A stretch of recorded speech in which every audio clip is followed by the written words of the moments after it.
Hello, everyone, and welcome to the Two Have and Two Roll podcast. My name is Oliver. I am but one half of your hosting duo.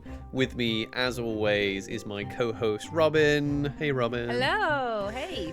And today we are going to be recapping the year. We're going to be talking about some character creation stuff. We're going to be looking back on 2023.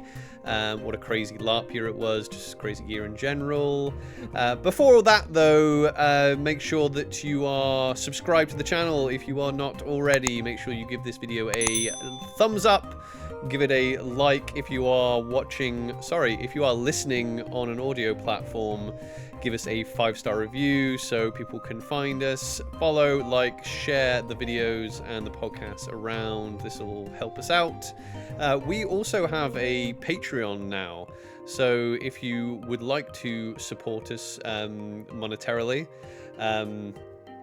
then you can. You are, of course, under no obligation to do so. You are more than welcome to enjoy all of our content for free. The Patreon does currently give you access to the Discord server, which we're doing I'm going to do a bit of an overhaul in that Discord server because it's now kind of locked into just Patreon members and people who were in there before we initiated the Patreon. Last episode we did a load of questions in celebration of our 1,000 subscriber mark. We do actually have a question in there that wasn't answered that was put in after. So what we are thinking is that questions in that Discord server, we will just answer the questions the episode that it comes up in, basically. Yeah. So do we want to answer the question in the Discord then, Robyn? Yeah, let's go for it. Let's go ahead and answer. So this question is from Phil, who plays Tancred, and this one is for Oliver. Now, Phil is asked, you've sometimes used wrestling terms, which I think translate wonderfully over to LARP. So I assume you follow enough to answer. Which wrestlers would you map any of your or other people's characters to?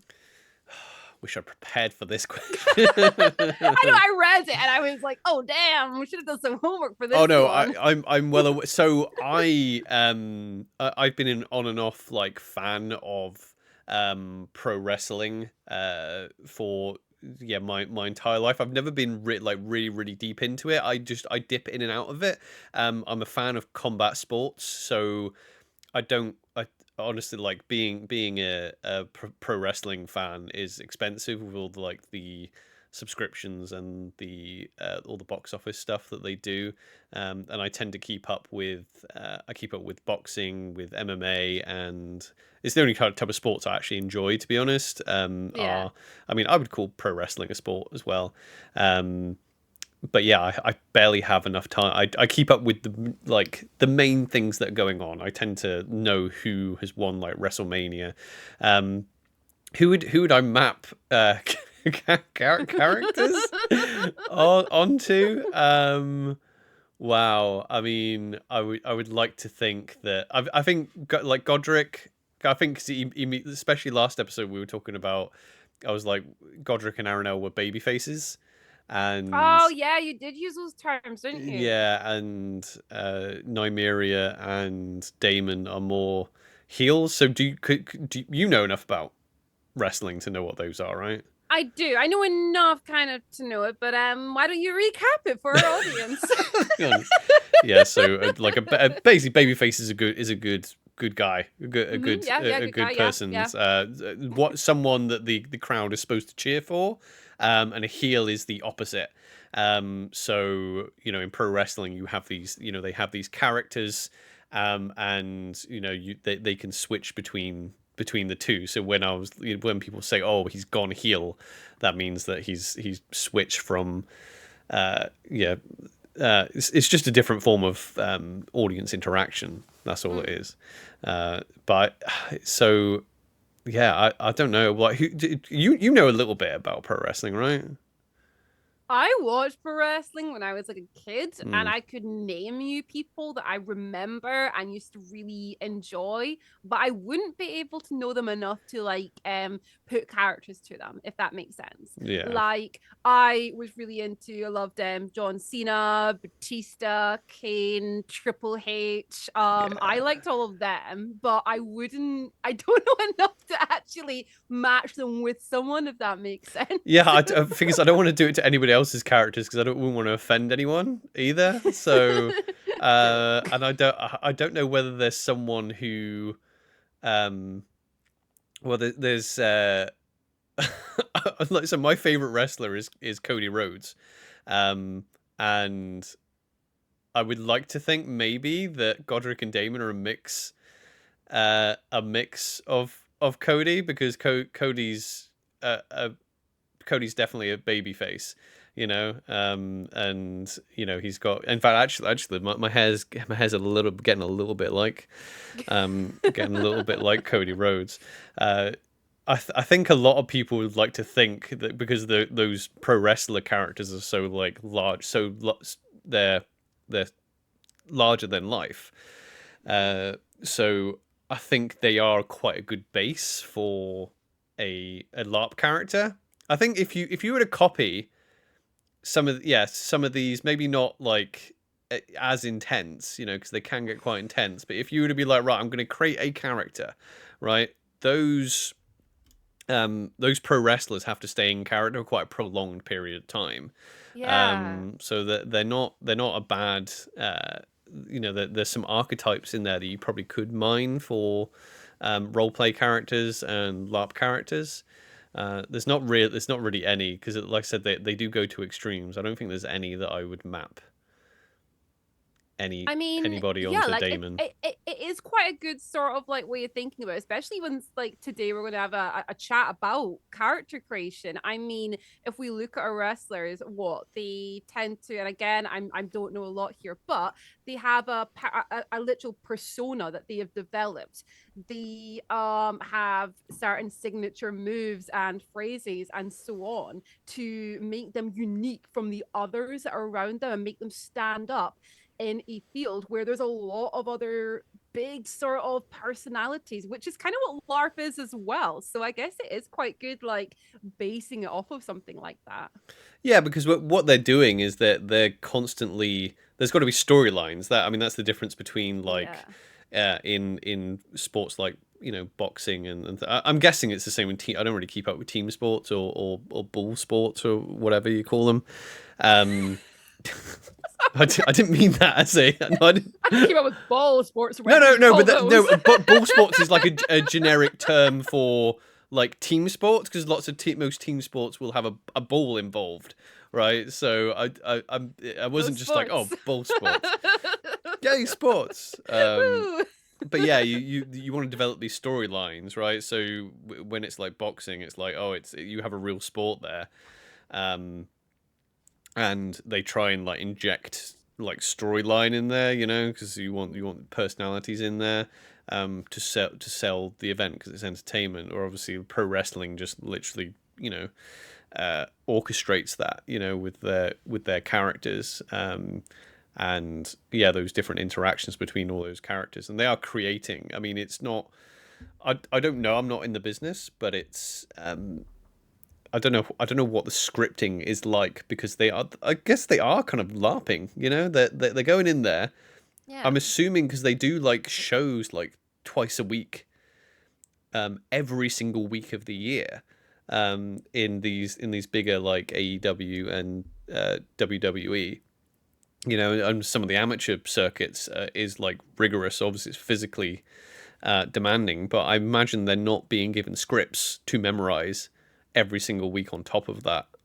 Well, imagine they've got like set choreography and things to go with it, but then on top of that, I guess would they not have like certain things scripted out and everything else? I mean, they're actors, really. So would a lot of it not be like ad lib sort of thing, like as you go and 100%. just Yeah.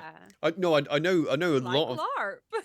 Yeah, I mean, I know a lot of it. I know a little bit more actually about probably the fighting than I do about the acting that goes with it, and it's choreographed to an extent, but yeah, no, they a lot sometimes it's just like, oh well, this person has to win, and you have to, that's You kind have of to it. create a story, like Yeah, how create a it's story. Yeah. supposed to end, and how it's sort of supposed to start. But I guess that middle bit is the story that those however many Mm. people are involved in that one sort of fight have to create along the way. Yeah. Yeah. Like Yeah. LARP. Today's video. How wrestling is like LARP.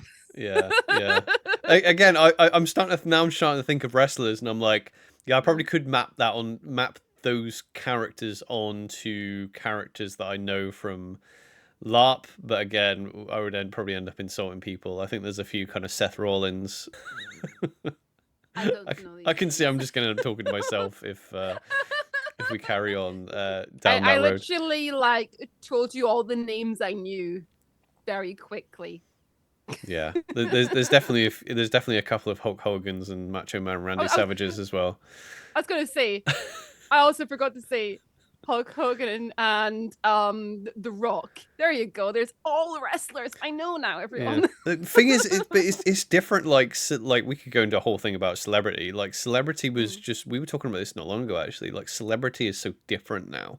Like when you and I were kids, there was like movie stars and celebrities. Even if you didn't know anything about wrestling, every single child knew who Hulk Hogan was. It was just a Oh thing. yeah. Like entertainment was just so much more. It was more funneled. It was just like everyone knew Pamela Anderson, everyone knew Hulk Hogan, everyone knew Sylvester Stallone, and Arnold and all that. Now, obviously, like entertainment is spread over an entire like this like we're literally what we're doing now. We're being entertainers. Um, Yeah. yeah, it's more of a Wild West now. Whereas when we were kids, it's like literally you didn't even need to be into wrestling to know who Hulk Hogan is. Yeah, exactly. Yeah, and I guess the Rock's the same. Anyway, thanks for that. I think that would definitely fit into that category. But yeah, Mm. yeah, yeah. Yeah. Thank you for that. Thank you for that question. Again, if you want to jump into the Discord and ask questions, there is a questions channel in there. Ask away, and we'll just answer them as we go along instead of doing big Q&A things. Unless we get loads of questions, and then we'll probably need to do But Q&A episodes. yeah, we definitely still will do like Q&A episodes at some point, but yeah, like I mean, like these sort of like ones just coming in individually, we may as well just kind of like try to like give them that attention. But yeah, because I love the Q&A episodes because it always seems to, I mean, again, talking about character creation, the questions we get in those episodes really make me like dig deep about the character that I've picked, especially when it's things like, oh, what would your character do in this situation? What is their favorite of this, and it's like, oh, what? I don't know. I'm gonna have to create that now. Yeah, no, it's good because it makes you think about things that you probably wouldn't always think of. There was an interest one I had the other day actually.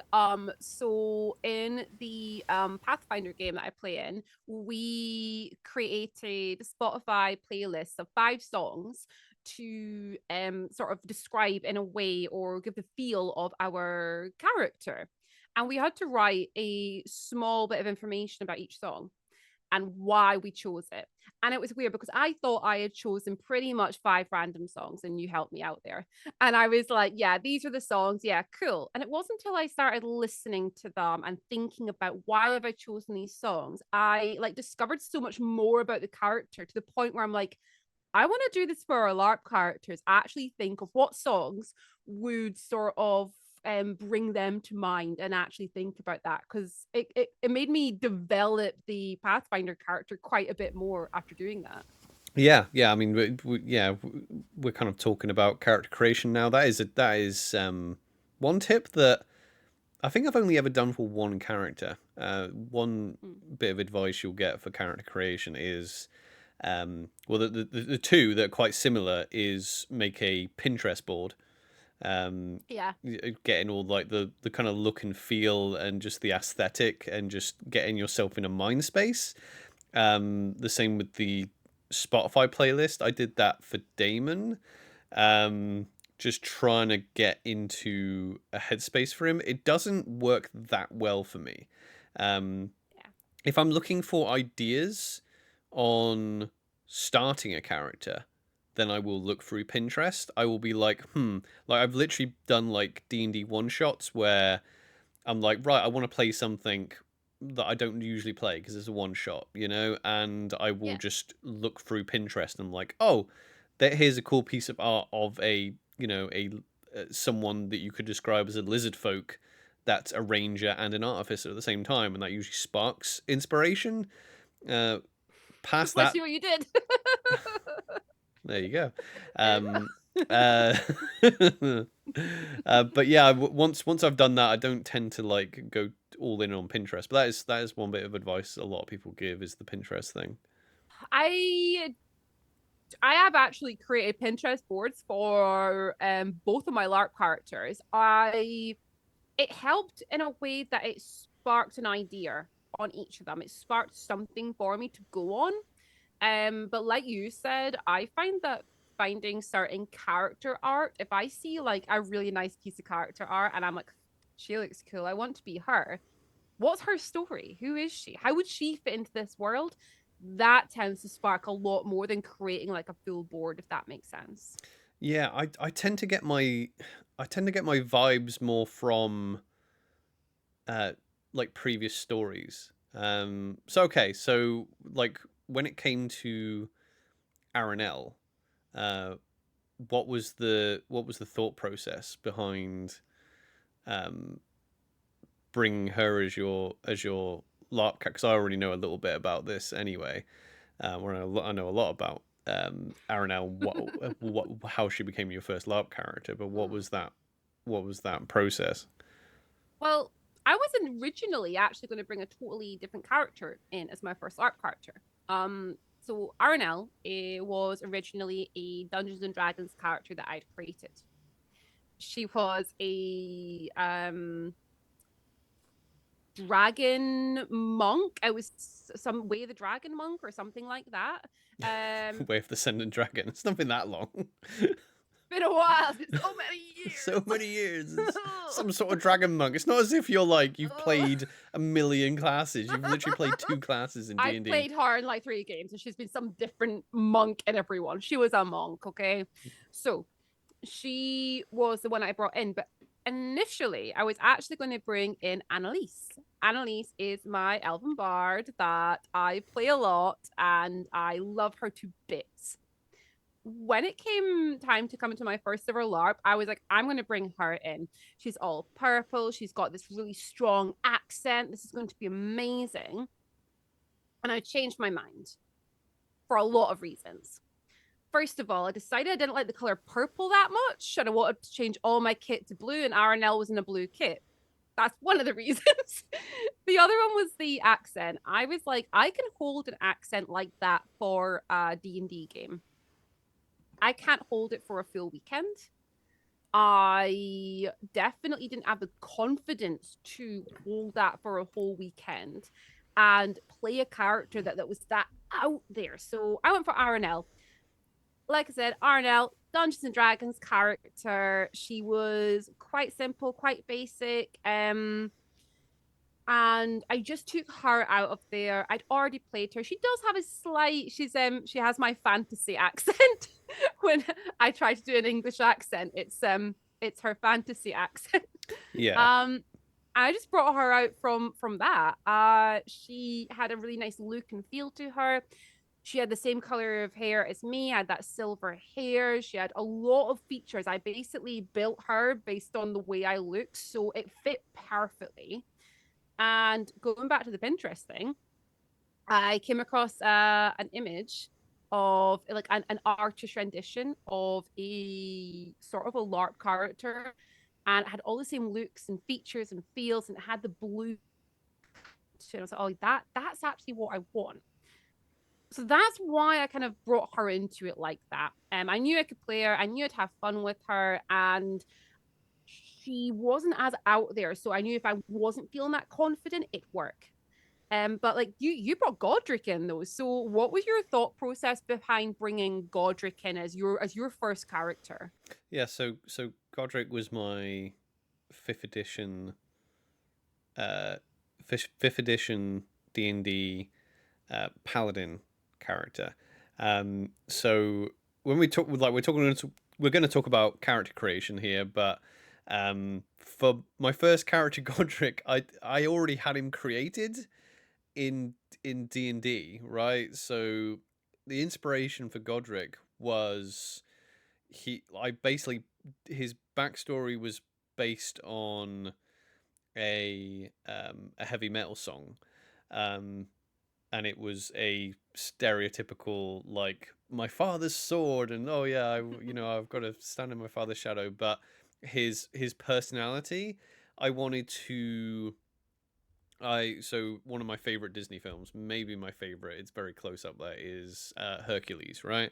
Um, so in the Disney movie Hercules, I looked at Hercules' personality, and it's basically the personality right right after he finishes his training, up until the Hydra fight, and that was basically his entire personality was based on what Hercules was like in between those.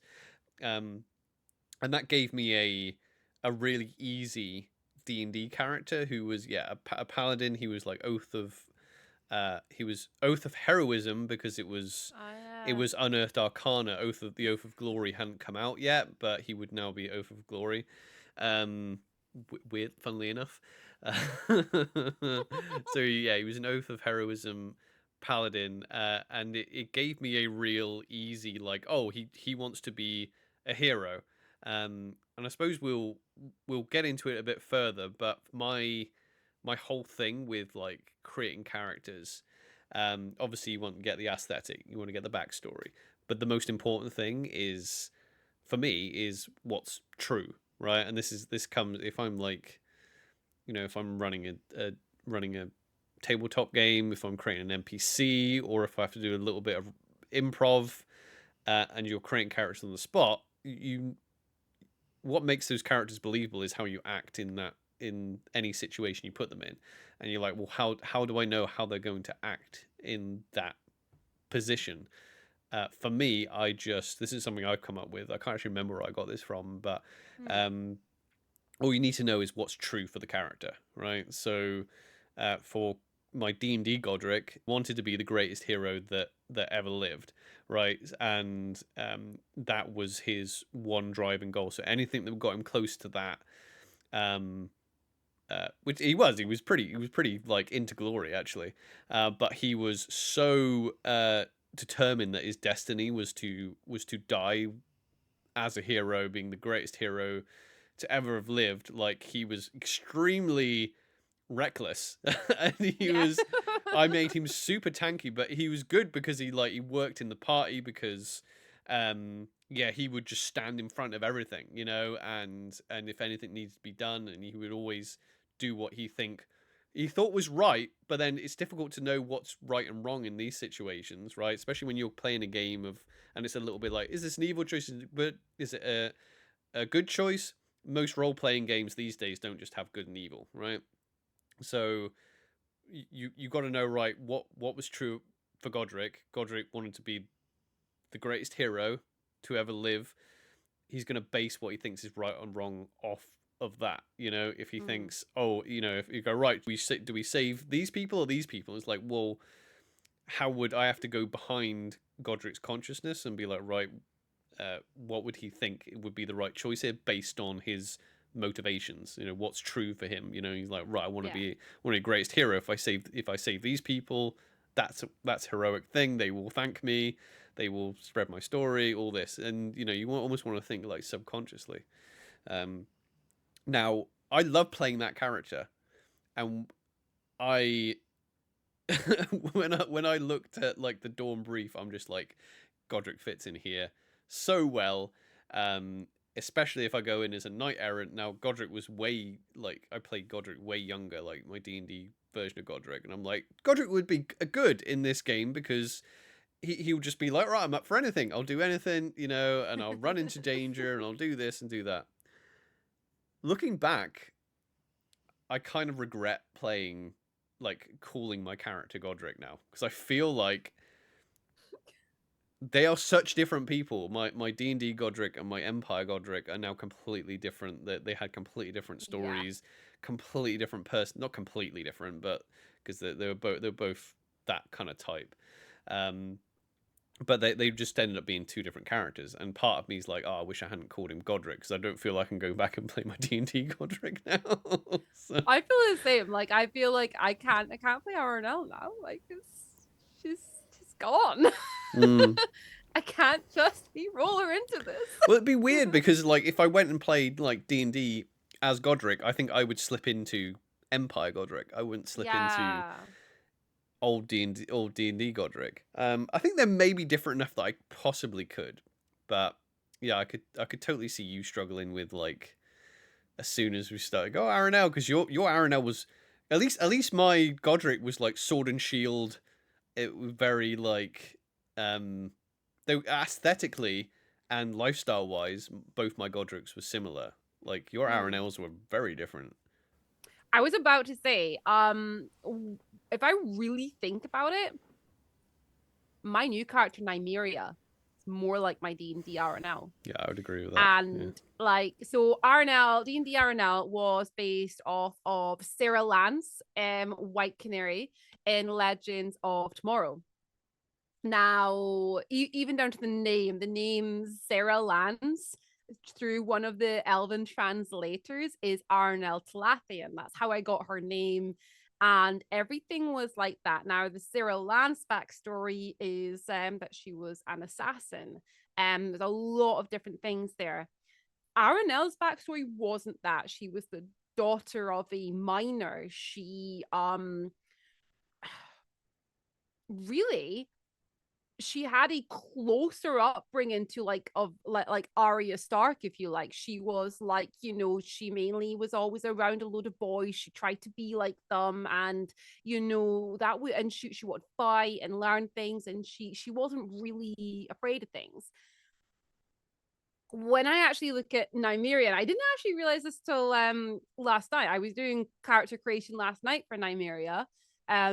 A friend who is going to have a backstory connection with Nymeria, we sat up and we built part of her backstory together, where we basically set a scene.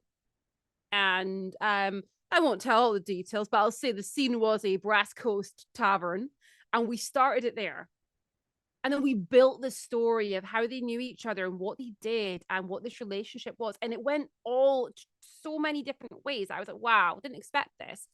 But as I was doing it, I was like, wow, Nymeria is more like D&D RNL than D&D RN than LARP RNL ever was, which is quite interesting. And I think it's just because I'm a bit more confident at playing someone who is a bit sharper.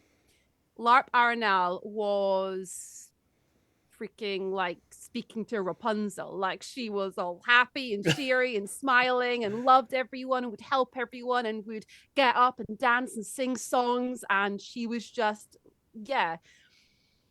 Whereas our original D&D character wasn't like that, and Hymeria is certainly not like that. So it's quite cool to exercise that different role play muscle, I guess. Yeah, I mean, this is the thing. So, like, Godric came in a little bit like my D&D Godric. He was very, yeah, he was very vanilla. You know, he was very just like, oh yeah, I want to be a hero. I'll step up to the plate. Now what's interesting about playing like D&D. Most of the time, you're like a small group of heroes, and the world is populated by like commoners who don't want to be heroes. Yeah. So if you're coming in being like, oh yeah, you know, I'm the heir to the throne, but I ran away from home, and now I want to save all the people from my tyrannical relatives, you know, who are, you know, in charge of this empire or whatever. You can't really do that in a big style game like Empire, because literally No. thousands of people there. They're all heroes, right? So you're not going to be you're not really going to be the one coming up and being like, I'm the hero, and everyone else is going to be like, oh, thank the virtues that a hero has come. You know, that's not going to happen. Yeah. So, I think a good tip is try to make a character for the game that you're playing.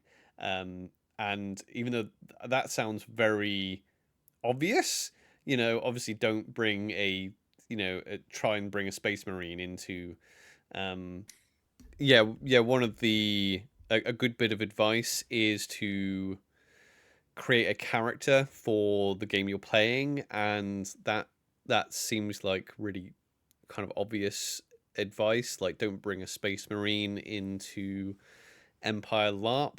Um, I know people try to do that type of thing in all sorts of things. Like they try and make, I want to try and make Batman in this D&D setting as close as you can.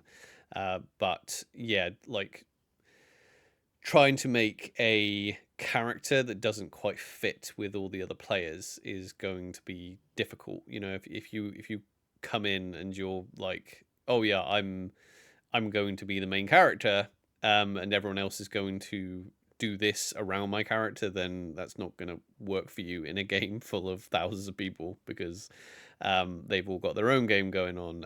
Make a character that um, works in the setting, and I think Godric, I purposely brought him in because of that as well, because I thought Yeah. he's a pretty good template for, yeah, he's coming in, he wants to prove himself, and he fit really well into the Dornish knight errant brief. Yeah, yeah, And he was a knight in shining armor that wanted to succeed and work up this hierarchy and then prove himself to others. And yeah, he had all these goals that were just perfect for that Daunish brief. yeah, exactly.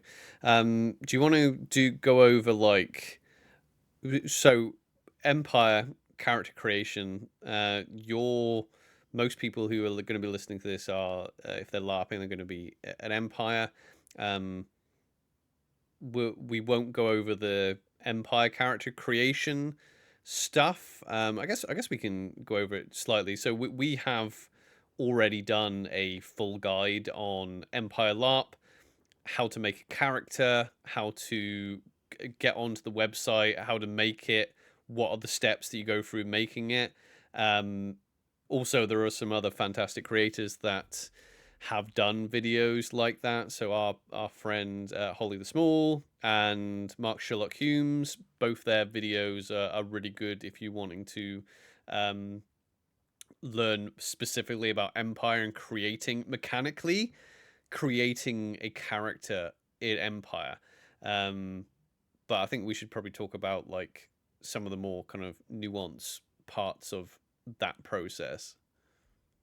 Yeah, because I mean that's a common question as well. I see that in a lot of the Facebook groups and Discord channels where people are like, "Oh, I've decided to come to this LARP. I picked, using Empire as an example. I've picked what nation that I'm joining and everything else. I'm about to create my character. Where do I start? What do I actually do?" And I mean, like Oliver said, the mechanics and everything are there, but that's only one part of actually creating that character. This character that you are going to actually play yourself. You're going to be this person for however long you intend on playing them. So I think it is really important to pick something that you are actually comfortable playing. Because if you go for a character that it turns out you're not overly comfortable playing them for a long period of time, that can also stunt your game as well. But keeping in mind, if you're a new player, especially if you choose a character and you decide to give them let's just say you decide you're going to be wearing a wig, and then you get to the event, and after the first few hours you're like, I need this off of my head now. No Yeah. one's gonna question it if you make a change to your character. It's okay to do that. Yeah. But it's good to try these things out beforehand, trying out kit, trying out accents, trying out certain role play scenarios with friends. That could be really good to help you get the right feel for the character that you are wanting to portray. Yeah, I mean, that's massive because yeah, you brought up like 5 things there that I know, are sorry. like it's okay. No, there's like there's massive parts of all of that as well. You know, it's like okay, how do I create a character? How do I create a LARP character? Um, Especially if you're like, right, okay, I want to create my Empire LARP character. Where do I start? Okay, I go on to the PD website, and it'll ask you to give them a name. I think this is a thing in most LARPs. I mean, some LARPs will give you names depending on what LARP, what kind of LARP Yeah. you're doing. Um, if you're creating a character that you can do pretty much entirely your own character. When it comes to Empire, there's thousands of people on the field. Don't worry about duplicating names. No. There will be lots of names that are similar. Oh, that's a Um, really good point, actually, because remember our first time coming, and I was going to play Annalise. That's one of the reasons I found out there oh was really? another person called Annalise in like in the nation. I was like, oh, maybe I can't go for that name actually, and I got really like confused about that, Mm, and I was really worried about duplicating names, and I yeah. was like going through that, and it's not until I've actually played, and I'm like, well, it's fine, Yeah. you can Yeah, duplicate so names. yeah, like and because they're all themed as well. So for example, Dawn has an Arthurian theme, so you're going to find a lot of masked characters that have names of Knights of the Round Table.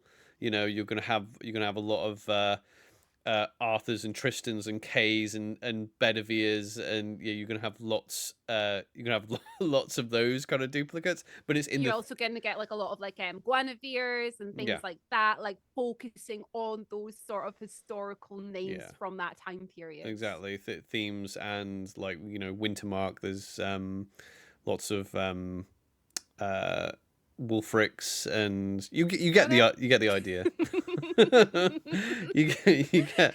You get the idea, right? So names aren't a big deal really in sorry names duplicating names aren't really a big deal. Yeah, Um, like if you're really new to like creating a character in general, I mean, like we've come from like the D&D background, but if this is the first time that you're actually creating a character and you're really like, I have no idea how to name a character, there's a lot of different resources out there as well. There's one online called Fantasy Name Generator, and it's brilliant. You can filter it to all different things and also to time periods. You can literally um, set a time period and put in a gender, or you can select no gender, and you can get a lot of these sort of neutral names that can come up and fit in with what you're after. Um, if you are a D&D player as well, if you've got those resources, there's names, suggested names under like every single race in the book. And I tend to follow all those sort of things. Or oh, my favorite is the Elven prefix and suffix list. And I literally pick ones that I like and I match them together and I use the meanings from them. That's just yeah, like my go-to. they do what sounds cool. And every RPG in LARP, they'll have on in their rule books or on their websites suggestions for naming as well. Um, Yeah. also, I mean, it very much depends on your on things like groups. So um, that's one thing. The big thing, like I said, there was quite a few things you mentioned before. Like you mentioned, like other people. Um, with Empire and creating a character, there's going to be a big difference in character creation if you are coming into a group or if you're coming in solo. Uh, Coming in solo, Yeah. you can kind of just have a play and do whatever you want, really. You know, coming in with a group, you're gonna get you probably got more limitations, but you're also going to get way more feedback, you know, and you're going to get way more feedback on character concepts and ideas, you know. You can come to your if you find a group and you're like, hey, I'm thinking about playing this type of character, especially if you're new to it. Um, you can come to your group and say, "Hey, you know, I'm going to." I mean, you can do this when you're playing solo anyway, because this is what the Yeah. forums and Facebook and whatever are for.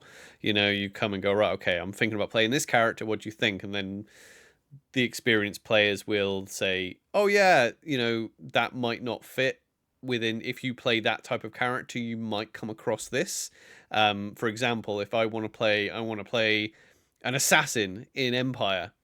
It, People are going to be like, well, you're probably not going to have that much fun because there's not really much room for that in an Empire. Like it's doable, but it's probably not the experience that you're putting forward to us now that you want, type of Yeah. thing. If you're in a group, then you're going to get a way more focused form of tweaking feedback. Like, so if you come into a noble house, and then people go, all right, well, we've all got pre-established characters. You can come in as a niece or a nephew, or you could come in as a squire, you could come in as a yo folk. We need this. That these are the archetypes.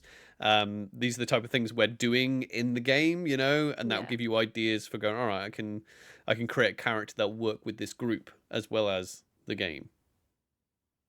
Yeah. No, I think that like works out really well. So like I know you were saying like there are obviously more limitations maybe when you're joining a group, but I think that can actually be really good because when you are that like brand new player and you have just come into it, there are so many choices you can make and there's so many options when it comes to like everything from what your background is going to be, what your backstory is. Are you going to be fighting? Then what's your fighting style? How do you look? What do you dress like? There's so many options out there. It can be quite overwhelming to be like, you can do anything. But if you are joining a group and they're like, okay, our colors are blue and silver, this is what the house tends to focus on. And this is here's a load of group members. You can literally be like, oh right, okay. I'm gonna start getting some kit. I know I'm looking for blue and silver kit.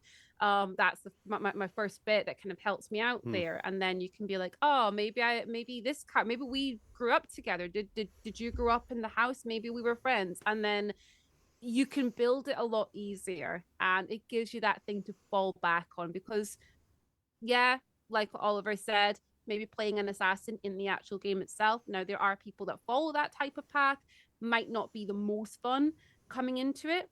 There's nothing stopping you putting anything you want in your backstory. I mean, you can literally say that you were like a private assassin for years and years and years and years, and now you're not. But Yeah. you could still have that as part of your story, where at some point when you're more experienced, that might come back into it again. Who knows? So you brought up backstories there. So currently, for my current character in Empire, Damon, his backstory section on his character is blank.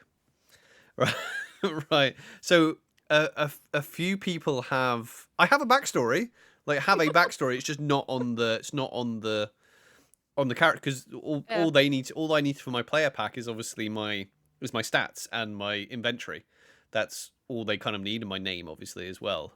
Um, but for backstories, that's something the other players will interact with. Now, I'm not saying do that, but you can if you want. You don't really have to have much of a backstory at Empire apart from being I'm a tourist. And I've come to see Anvil for the first time. That can literally Exactly. be Yeah. your backstory if someone asks you.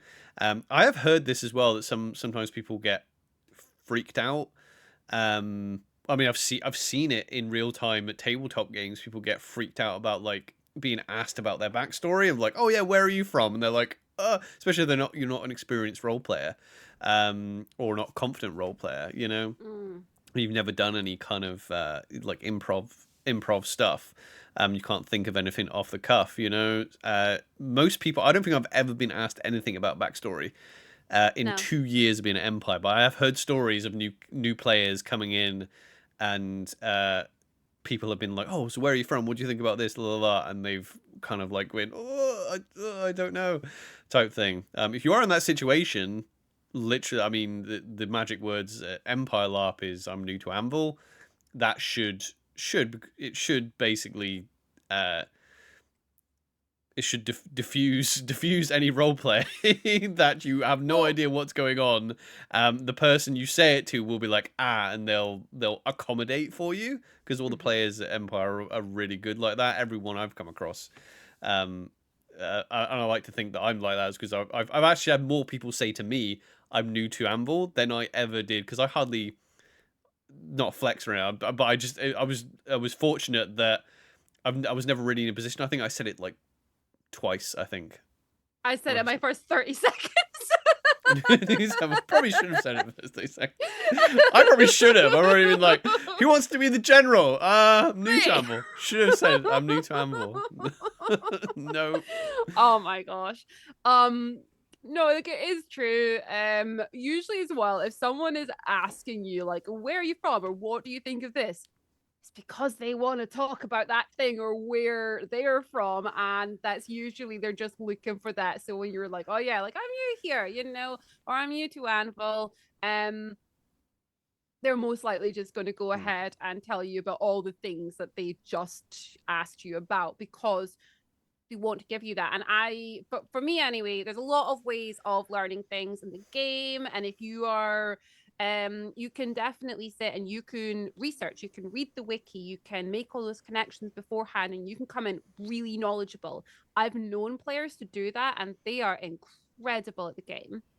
Or oh yeah, people come in as like a full expert. They're like, all right, I want to be an expert on like, not an expert, but I want to be really knowledgeable, like the Valorn, say.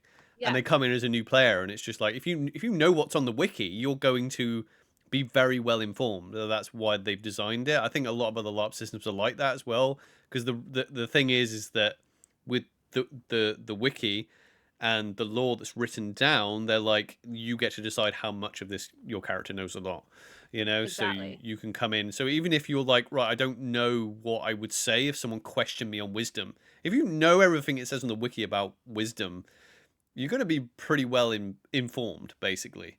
And if you don't, it's the type of game that we're all role players. I think that's a bit of a difference between D&D and a big game like Empire.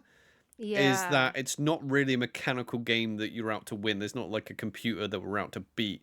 I know a lot of LARPs are like this, like the linear LARPs and things like that, where it's just like, you have an encounter, the idea is to like win the encounter, and then you move on to the next encounter.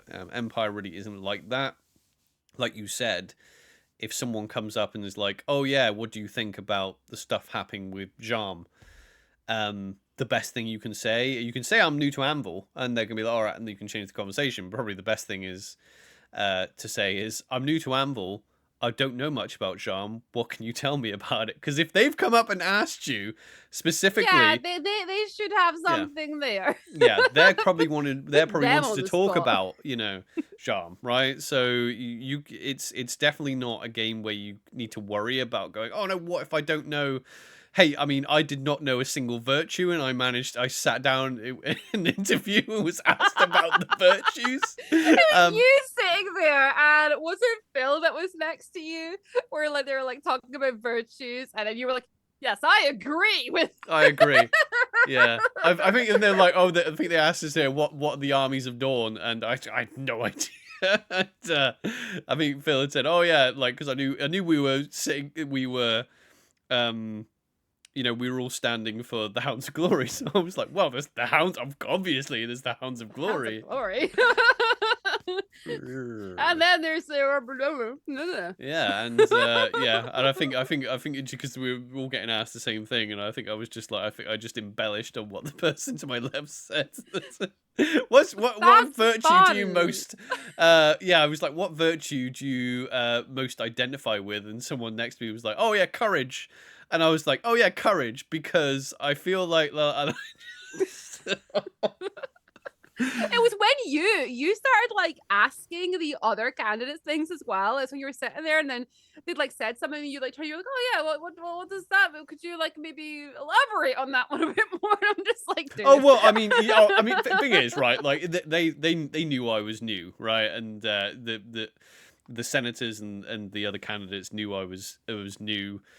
Maybe they all didn't know, but it obviously became apparent that I was new.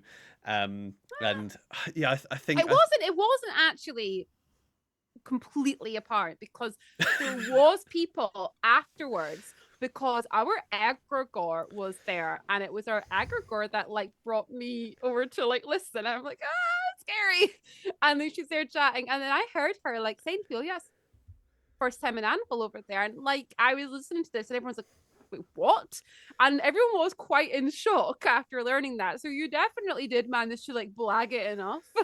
Oh yeah, I mean this is the thing. So I mean also like I did well for what I was equipped with, which was like obviously nothing. But also what I was aiming to do. Like I didn't come in because you could because players do come in going right.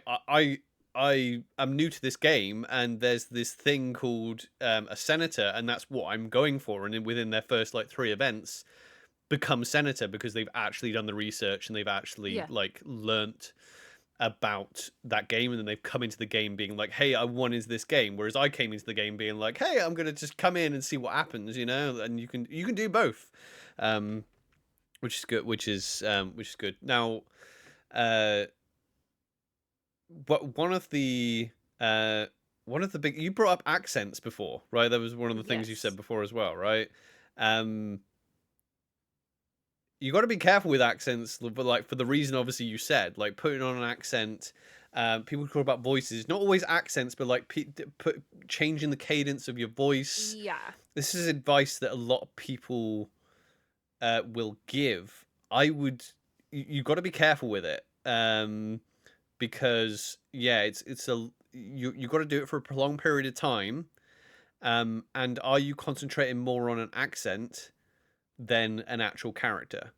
um, because you've got to be careful that, I mean, that's when things can slip into, am I a character or am I being a stereotype, right?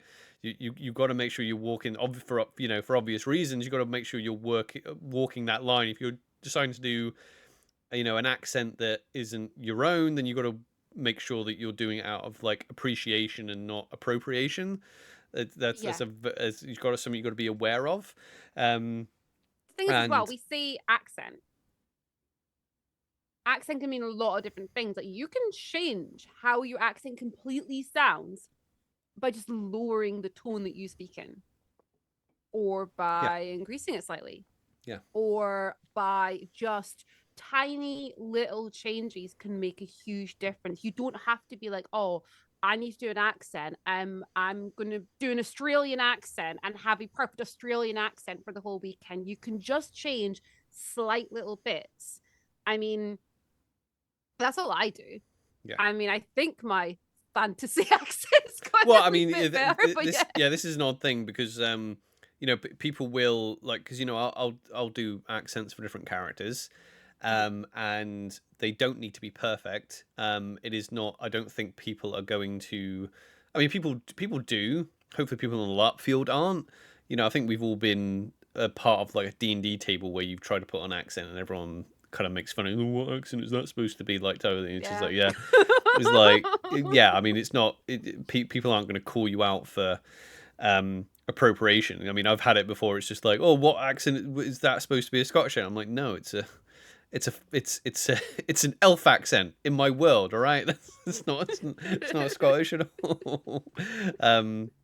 So yeah, but as long as your accent is telling you something about the character, and it's not just because obviously that's where stereotypes pop up. Is that it's just Mhm. like, is the character the accent or is it?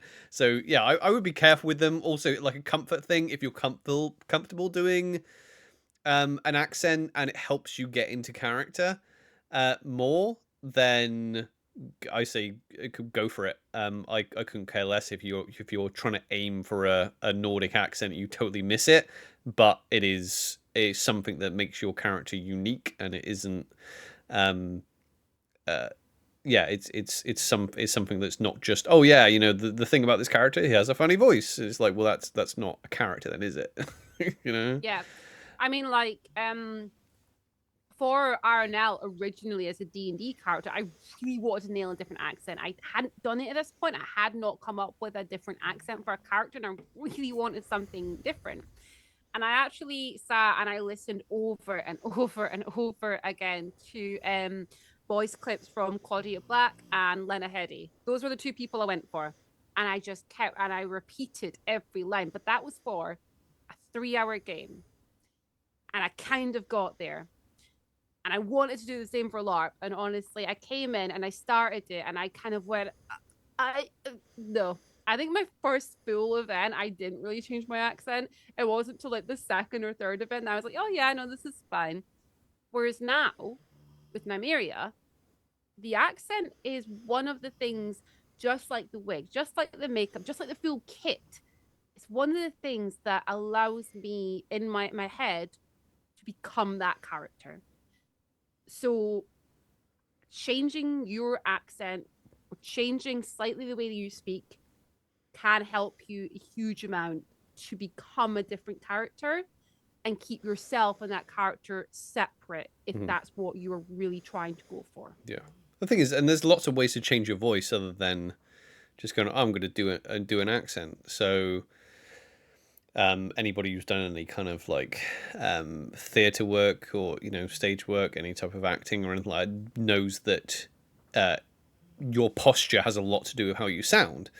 You know, this is kind of podcast posture, presenting posture, but you know, you can by standing upright, and like for Damon, I'm always trying to look down my nose at people, so even just standing differently and looking, and he always, you know, he always thinks he thinks he has everything figured out. He doesn't know he has everything figured out, but he acts as if he does have everything figured out. So that makes me speak in a different cadence to how I usually speak.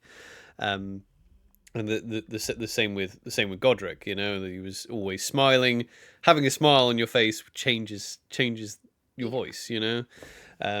So it doesn't always have to be an accent. One of the other things that we've had lots of guests on that have given really really good advice on creating characters. There's a few that stick out. One of the main ones, because we talked about it a lot, was when we talked to Henry about it. I was going to say Henry actually is. Yeah, because we talked at length about like character creation. One of the things that stuck out for me that he said was don't create a character who's at the end of their story arc. Like, don't make a fully. That's not exactly what he said, but don't make a character that is fully formed. You want to get a little bit like, you know, I was saying with like, okay, I'm going to base this character on Hercules, but his personality is going to be that end of Act 1 part of his character, because he's a different, because obviously it's a film and the character goes from a child to someone who is like a demigod and falls in love, and like it's a very like that's a character arc that has to go within an hour and 20 minutes, right? So he's a very Hercules is a very different character. Obviously he's a baby at the start, but like he's a very different character from when he like leaves home to when he like gives up his divinity for his true love. Like that's a massive difference. So like I was like, right, okay, I'll choose this part which is really early in his development and suits the age and the motivation of the character I have. If you come in being like, okay, I'm already the best, you know, version. I'm already the end form, not the best. I'm already the end of my story arc. Especially with backstories, you got to be careful with that, because it's like, okay, I've already gone through all this stuff, and it's just like, well, where's your room for development? You know, if you come in being like, right, I've come in and I already know exactly what this character thinks about everything, you're not really going to give yourself room to grow. I mean, you will, because you're going to have experiences. Like when you're playing the game, like that's why I think it gets a bit tedious for me when, you know, you sit down and you play D&D. We all have our backstories. You know, the good storytelling dungeon masters or you know, game masters who play in other games will mine backstories, you know, later on, you know, when it's relevant, or they're running out of ideas and they're like, okay, backstory now. But it's always tedious, isn't it, when you're sat down at a D&D table and someone on the table is just like, oh, I've just met you, here's my entire backstory. It's just like, cool. But we're in this story, you know? Yeah, exactly. We're in this story now.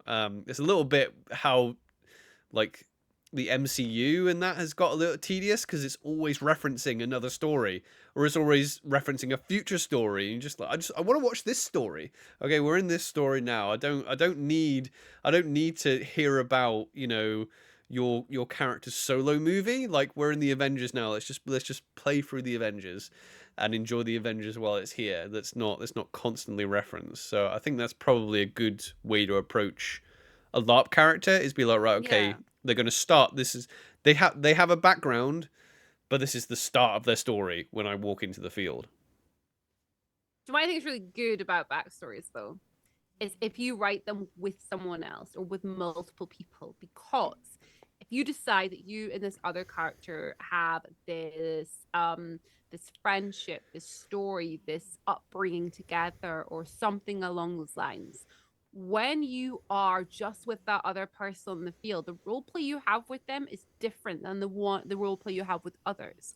But also, you can have those things where you have those little inside jokes with someone. It makes you feel at ease, because I found, anyway, with Nymeria, so myself and Kate, who we've had on the podcast, we actually created quite a few things together, and I felt quite comfortable around her. I know Kate in real life, but I felt comfortable because Nymeria knew Safi, and she knew her.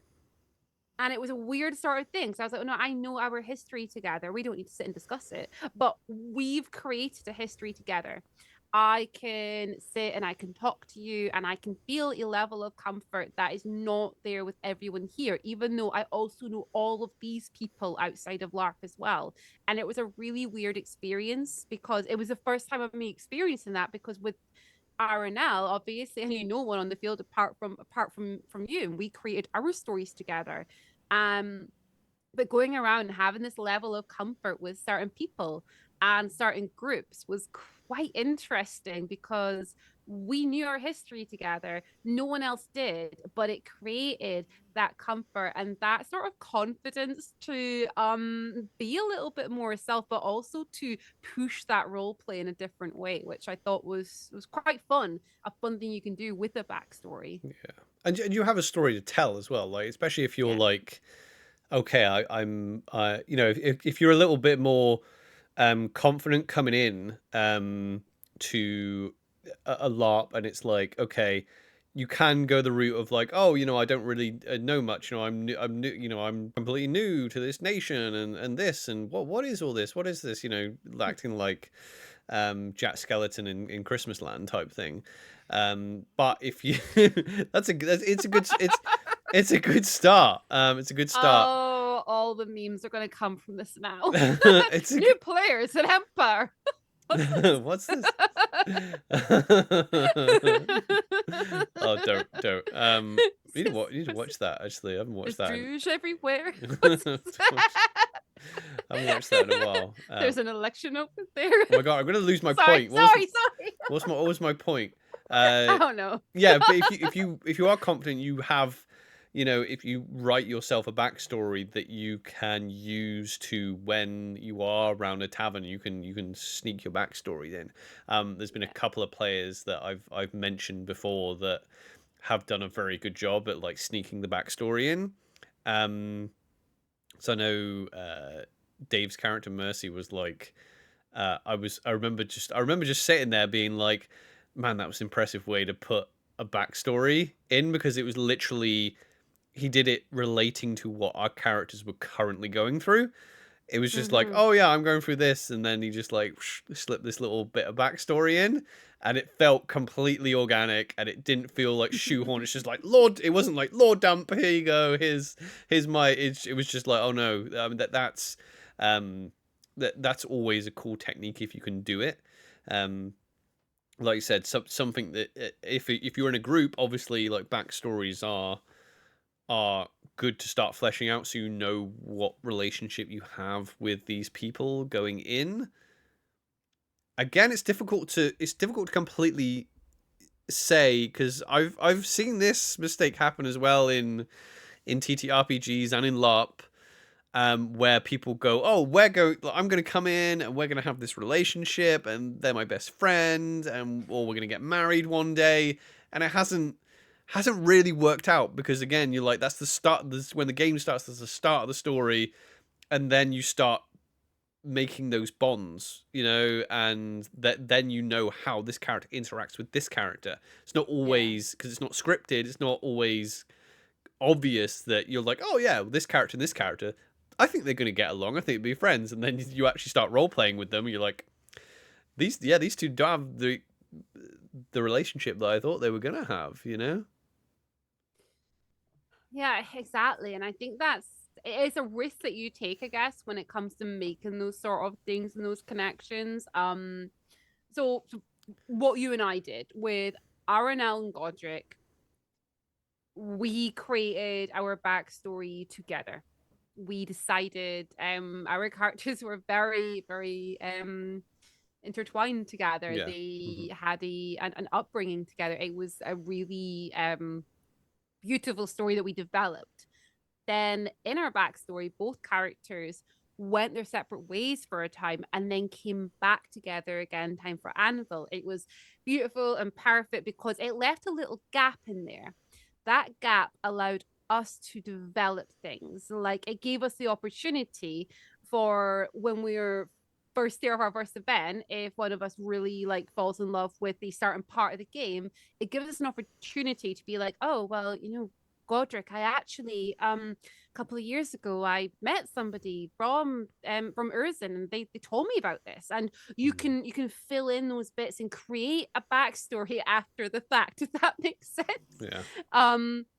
But Nymeria and Daemon, although we did create it together, we didn't create it together as in depth as we did with Aranel and Godric. We kind of trusted one another. I think it was the opposite, actually. I think Yeah? no. I think it was the opposite to how we did it with how you describe how we did it with Godric and Aranel. Because Godric and Aranel, we went, okay, we made like the entire backstory, the start of the backstory, and then the tail end we left open, and then obviously when we were reunited. Oh, yeah. Whereas with Daemon and Nymeria, we were like, oh, okay, well, we know we're like, the ending is that of the backstory is that we are married. And you did a test of Ira into my house, and then we worked back. Then we just went our separate ways and went, all right, let's make these two characters then. And then we made these characters' histories completely separate, and then just knowing in the end they would then be married, because we're coming in as like older characters than Godric and Aranel were, so that they've already lived a bit of life. We've been married for a while. We're already established in our houses, but no, that was it was interesting that we did it. Just thinking about it now, we did it completely the other way around. We did two opposite things, and both worked out so far really well. It was just a different way of doing it. Because I was a little bit all over the place, wasn't I, with Nymeria? It took me a while to figure out what I was going to do. And I'm so glad. I'm so happy with the character I've got. I'm so glad with who she is. She's now, because one of the reasons I was so upset to lose Aranel is she made me feel really brave. She was part of me that was brave and fearless and out there. And I felt that losing that, I was losing that part of myself. In reality, I was gaining something even more with this new character, because Nymeria is all brave and outgoing and everything, but in a different sense is that she's not scared to come across as being a bit rude. She's not scared of that. She will state her point. She's not a people pleaser. She will do what she needs to do, and that is something that has made me grow even more. Even though it took me so long to get to let go of that from Aranel. I remember actually fully sobbing, being like, I've lost that part of me. I'm not going to feel brave anymore. She's gone. And that wasn't true. Yeah. That's the thing. That's what these characters do. I mean, it was one bit of advice that people give. And I keep saying it like that because it's not, when people say, oh, do this with your character, it is advice. And the thing with advice is you don't have to take it. It works for some people, works for doesn't. I think it's all good advice. I think most of the stuff I bring up is pretty good advice. One thing you'll hear quite commonly is take a bit of your personality and dial it up to 11. That's one thing that people do advise. Again, I mean, I'd be careful with that as well. I mean, it can work Depends depending on what part of your personality you're yeah. picking. That's it. So you can like Godric was a little bit of yeah, like I have that part of my personality that I mean, I spoke at the start of the podcast about I enjoy watching combat sports and things like that. I have a soft spot for certain parts of bro culture as well. So like taking that dial and turning that up a little bit was kind of Godric. What you got to be careful with that if you're taking your own personality and dialing a part of it up, you got to be careful of bleed. Yeah. That's another topic. It's is worth lots of discussion. Bleed, for people who don't know, who are maybe new to role playing games. It's when the emotions of your character is felt by the person playing the character. So again, if you're you're like, oh yeah, I want to take this part of my personality who's like really, really strident and opinionated, and you're talking a certain way, and someone you have a disagreement in character because of that you sparked by the way you're acting. If you get pushback on that, and you haven't done a lot of role playing, it's a new character, you haven't done character creation before, then yeah, your real life feelings might might be affected. You're going Yeah. to you might risk that slightly. But like you said, it depends on what part of your personality you want to dial Yeah. up. I mean, like, because that is definitely one thing. I mean, like, I'm quite friendly and outgoing. I made Arnell really friendly and outgoing. And it was great. But with Nymeria, I decided I'm gonna pick something that I wish I was, and I'm gonna try it. And I think I that's better. wish, Yeah, yeah, I think that's a better like, way of approaching that type of advice.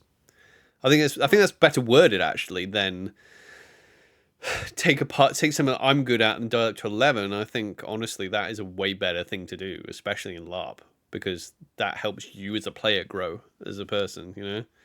yeah, like I wish it was a bit more I don't know what the right words for it. I want to say like outspoken or a bit more like dominant in that sort of sense. But I wish I wasn't always so quiet in certain situations. I wish I had the nerve to speak up and to allow my voice to be heard. I wish I had that confidence, and I wish I had the confidence to not care if I do appear to be rude in a sense when it comes to these sort of more dominant situations. And that's something that I was terrified to do in LARP, and I've done it as Nymeria so far. And yeah, it was scary at first. Don't get me wrong, it was scary having people who are my friends, who I had a totally different relationship with as RNL, and having them come in to speak to me and me give them that look that's like, how dare you approach me and speak to me like that? You will ask permission to sit if you're coming here, or you will move so that I can be seated. I started it like that. The relationship I now have with these people is amazing because it has grown in a totally different way. Yeah. Because it's going over that line of you still want to be that person that people want to have, like you see Oliver, like sit around the fire and have a drink with and have a bit of fun. You still want to be that person, but it's being seen a little bit differently, a little bit what's the right word, like being seen as a bit more with a bit more authority in a sense. Yeah. And that's something that I definitely wanted to play. I was like, this is something I wish I was. I'm going to make my LARP character be like that. I'm going to role play it, and I am going to see if that's something I can do. And turns out it is, because that is something that every so often, day-to-day life, I do sometimes think, well, what would Nymeria do? Yeah. I'm not going to like start a sword fight in the street, just to be really clear.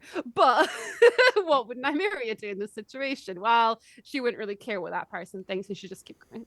Yeah, yeah. I mean, the other bit of that does kind of tie into that is advice you'll hear is take an opinion that you don't hold or an opinion you hold yourself in general, and then have your character take the opposite. Yeah. To make it very different from yourself. Again, I would be careful with that because that is really fun. That's actually the type of role play I enjoy the most. That's what I really enjoy about. I mean, especially when in Empire with like the religion being like, okay, the way, and going. In fact, actually, most kind of religious characters you're going to play in an RPG. This is I find it. I understand why people find it so fun is because a lot of time you don't personally hold those opinions or beliefs. In a lot of cases, a lot of beliefs in those games you can't because it's make believe as well. But I really enjoy doing that, especially when it's an opinion that I personally hold the opposite to. I find that really fun. Again, I would be careful with that because you know that you hold the opposite opinion to that. Some of the people you're role playing with might not hold that opinion, and going back to what you said about like the people that you're role playing with, in these big LARPs, people are going to accommodate for you. So if you're like, hey, I want to play a more authoritative character, and there are obviously realities of the real world that come into this as well. If you are of a certain group and you come into in the real world, and you come into a LARP and be like, hey, I want to be in charge of this group of men. People are probably going to accommodate you, no problem at all. Even if they're probably not going to be like, oh, this person's rude. So that they're going to accommodate your role play, to an extent. But talk to people. I think that is the crux actually of character creation. Unfortunately, it's not like World of Warcraft. You can't just like sit there and make your. I mean, it's probably not even a good example because even World of Warcraft is like it's a community thing. But like Baldur's Gate, you can't just sit down, write your backstory for your Baldur's Gate character, make the Baldur's Gate character however you want, do whatever you want, and the game is just going to react to what you do.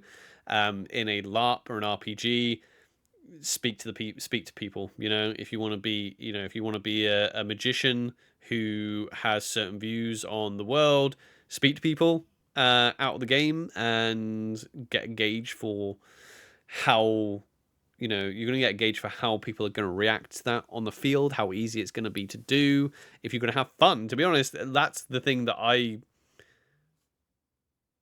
think that's the main thing you want to be looking out for. Because if you're saying, right, hey, I want to play a thief who goes around and wants to steal everything from the the Empire or the senators and give it to people who don't need it. I want to be a Robin Hood type. It might be disappointing when people say, or you might not be able to do that. And if you do, you're probably not going to have a great time. But listen to the fact that they're saying you're not going to have a great time. It's not the fact that they don't want you to do it, because there are games where you can do that. Like there's going to be a game out there if you really want to do that type of role play. But be conscious of the game that you're making a character for, basically, because Exactly. Make sure as well with all these systems and what we've talked about today, we're talking about creating that character that works for the system you're in. Use the fact that you can do OC check-ins, and it's something that we should really encourage a lot of. If you've had a conversation or an interaction with someone as your character, you can OC check to make sure everything did actually go okay.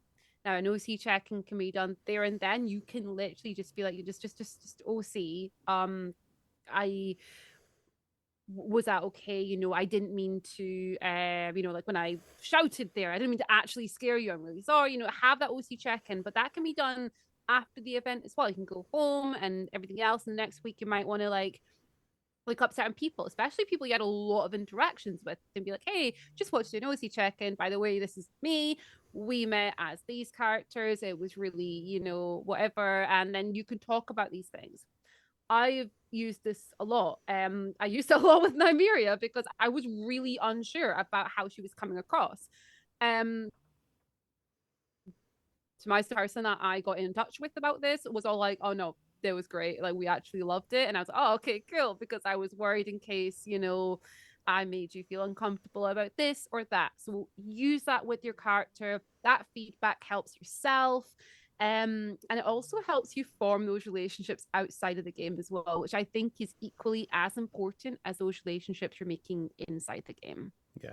Yeah, communication is key. I like seeing people on forums and Facebook and whatever being like, oh hey, I've got this character idea and I'm new. What do I do? What do you think? How do I be a bard? How do I be a senator? Well, that's the best thing to do. With character creation, is create something that's going to be fun for you and is going to be fun for others to play with. So we're coming to the end of 2023. We should have one more guest episode next week, I think, and then it's the new year. 2023 was a real fruitful year for To Have and To Roll. We got 1K subscribers, and the community is going from strength to strength. What was your highlight for this year in LARP? I think that my highlight in this year in HARP was actually Arenal standing in the middle of the glory square and having everyone kneel down before her and naming her the Night Protector of Winter. I think that was a really beautiful moment for her. I think that's probably, like, I could probably go on and on about a lot of highlights because I've got a lot that come up, but if I'm going to stick to one, it would be that one there, that moment, because that moment is what sparked so many highlights around that. Yeah, I think the highlight for that would have just been that moment was just really powerful. Yeah. What about you? What would your highlight be for this year in LARP?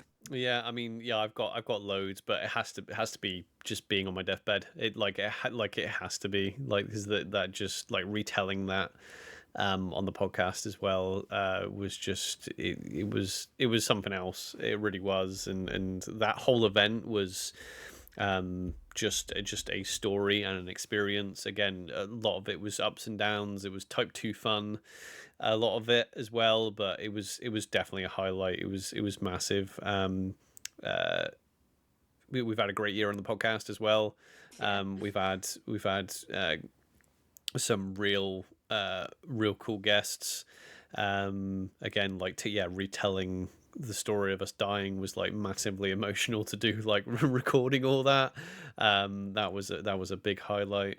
2023. You started Nexus Adventures as well. So yeah, if you're into actual play, Pathfinder stream, go check out Robyn playing with the Hype Goblin over on the Hype Goblin's channel, playing Nexus Adventures, which is a Pathfinder 2nd edition Yes, game. that's right, Pathfinder 2e game. Where I play Annalise. Annalise, the bards. You like bardy fun. I love bardy fun. I've also had to like come up with some really cool insults. And do you want to hear my most recent one? Go on.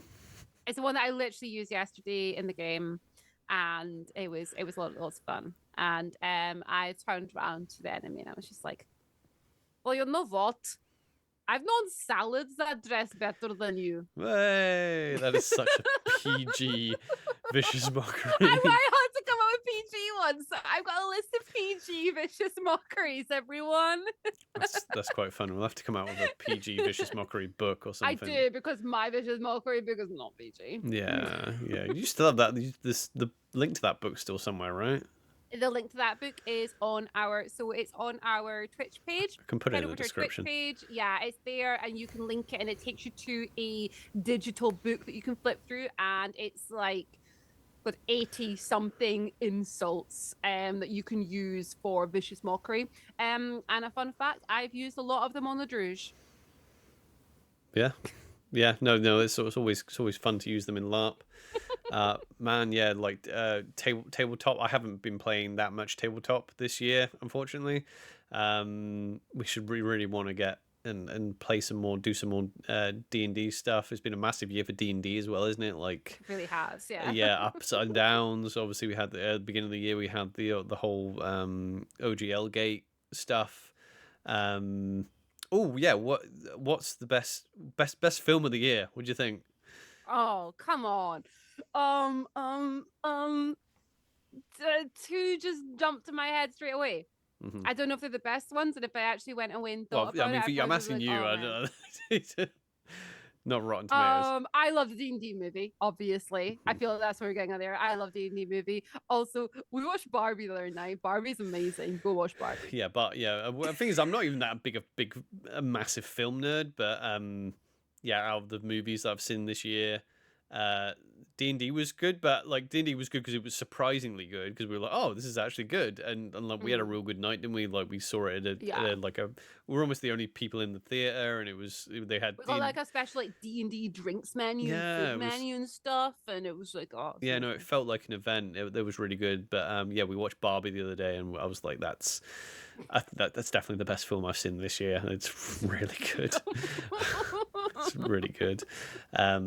And then Baldur's Gate this year just absolutely smashed it. Oh Absolutely. my gosh! Right, okay, right. I've been playing the early content since it came out, and I've replayed it again and again and again. I love this game so much, and I'm not a gamer. Like I'm really not. Like if I actually think about it, like I'm not that into gaming a lot. I find one game and obsess over it for years, and yeah, you literally went from Dragon Age Origins to this, and that's it. that's your gaming library. If you look at the two games, you can kind of see why, right? Oh no, they're very similar. They are. They're actually very similar. I think Larian definitely took. Which is just a shame because I feel like Baldur's Gate 3 is and Divinity Original Sin are closer to Dragon Age Origins than Dragon Age 3 Inquisition was to Dragon Age Origins. You know, it's actually way similar to that, and that was such a good game, Origins as well. But yeah, no, what a year! I hope that let's look forward to 2024, and like I said, we're gonna have another episode for you next week in between Christmas and New Year. Hopefully everyone has a lovely holiday season. Hope you keep safe, keep warm. Don't fall out with prejudiced family members and all that. Okay, I better wrap this up. I've broken Robyn. Anyway, thank you very much for listening. If you are new here, consider subscribing to the channel. It is completely free and it helps us out tremendously. Give this video a thumbs up. If you have any comments or questions about character creation or LARP in general, or you just want to let us know that you got to the end of the episode, leave us a comment down below. If you're listening on Spotify or iTunes, then give us a 5-star review. Apple Podcasts, I believe it's called. Now give us a 5-star review. We are available on all these platforms: YouTube, Spotify, Apple Podcasts, and that's it. Podbean as well, which is also available. Make sure you go and join the Patreon. Go join it. You don't have to. You're under no obligation. You can enjoy our content for free. But if you want to give us a little helping hand, then that option is there for you. Right, let's sign off. Anything you want to say to the people before next year, Robyn? Just I cannot wait to bring you the stories that are coming next year. It is already looking like it's going to be pretty crazy, and I can't wait to share it all with everyone. It's gonna be wild. Anyway, we love you very much, everyone, and stay safe. Goodbye. Bye.